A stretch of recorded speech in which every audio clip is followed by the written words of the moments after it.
ठीक है। उनको अपनी जन्म तारीख नहीं पता है। अभी 70 साल 75 साल के किसी को देखेंगे, 60 साल के भी किसी को देखेंगे तो उनको तारीख नहीं पता है। समय तो छोड़े दें। तो क्या उनके लिए ज्योतिष विज्ञान कुछ ऑफर करता है या? बिल्कुल करता है जी। होता क्या है, जैसे मेरी अपनी माँ का ही मैं बता रहा हूँ। मेरी माता जी का नाम था राममूर्ति मिश्रा। तो राममूर्ति नाम इसलिए उनका रखा गया क्योंकि वो रामनवमी के दिन पैदा हुई थी। अच्छा, ठीक है जी। अब रामनवमी के दिन पैदा हुई ये कंफर्म है। कब पैदा हुई? कहा जब नेहरू जी प्रधानमंत्री थे और कुंभ में भगदड़ मची थी, तो उस भगदड़ के बाद जो रामनवमी आई थी उसमें पैदा हुआ।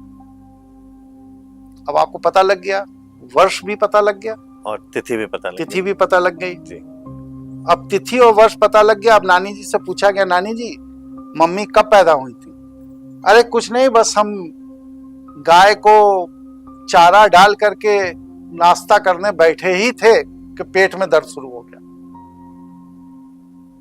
तो अब ये पता लग गया कि 8 बजे से 11 बजे के बीच की बात है। एक विंडो मिल गया जी। अब आप उसकी कुंडली बनाएंगे। उस कुंडली में शरीर के लक्षण, क्योंकि हर ग्रह के आपके शरीर पर एक लक्षण होता जरूर। तो आपने देखा कि भाई जैसे गुरुजी शरीर जैसे किसी को जन्मजात लक्षण होते हैं जी। सीने पर निशान होता है, पीठ पे निशान होता है, चेहरे पे निशान होता है। हर कुंडली में हर एक को होता ही है जी। ठीक है। अब किसी के तिल और मस्से के निशान होते हैं, किसी को पता लगा कि बाल कर्ली है, किसी के एकदम प्लेन है, किसी के कम है, किसी के ज्यादा है। तो ये सब लक्षण है ग्रहों के प्रभाव से। तो सामुद्रिक शास्त्र में आपके शरीर के लक्षण से कुंडली का चक्र मैच किया कि नहीं। अगर वो मैच कर गया तो कुंडली सही है, नहीं तो फिर उसको दूसरी बनाई जाएगी, अगले लगने की कुंडली, फिर उससे मैच करेंगे, फिर उससे करेंगे। इस तरह सही कुंडली बनाई जा सकती है।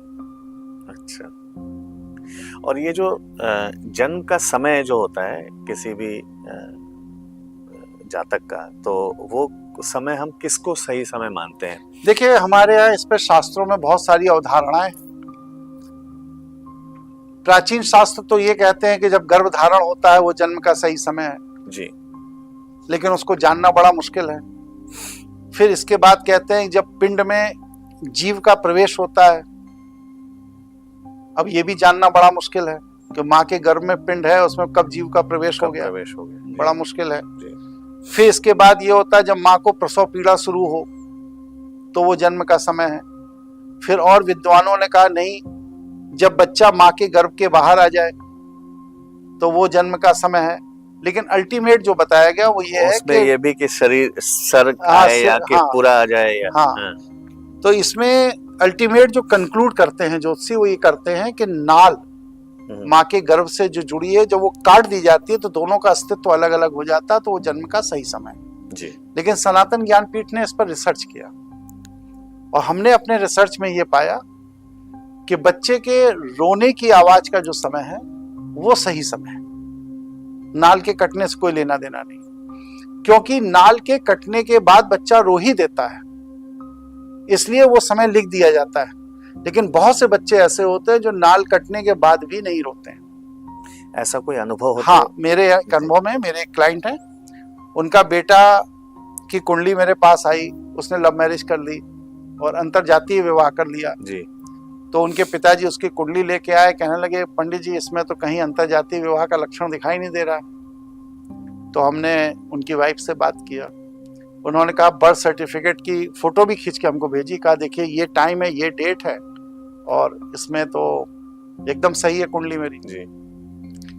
फिर हमने जब उनकी पत्नी से बात की तो हमने कहा बहन जी भैया का जब जन्म हुआ था तो कोई इमरजेंसी हुई थी क्या? कह लगा हाँ, जन्म लेते ही उसको तुरंत वेंटिलेटर पर लेके भागे थे क्योंकि वो रोया नहीं था। और वही आप समझना चाह रहे थे? हाँ जी। तो लेके भागे, वेंटिलेटर पे रोया नहीं।